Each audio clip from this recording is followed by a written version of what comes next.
په حدیث کې یو دم راغلی دی او هغه دم دومره قیمتي دم دی. رسول الله صلی الله علیه وسلم فرمایي دغه دم چې څوک په بیمار باندې وکرته ورچي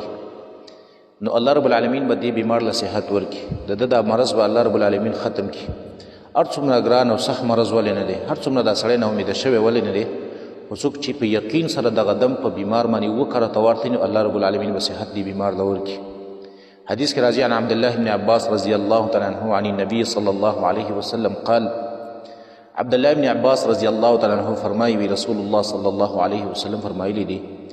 من عاد مریضا، څوک چې یو بیمار خو له تفوس ته ورلی او داسې بیمار دی لم یحضره اجله، چې د ده زنکدن نه دی شروع، یعنی داسې بیمارۍ باندې دی چې د دې بیمارۍ نه الله رب العالمین دته مرګ نه دی لیکلی. او فقال عنده،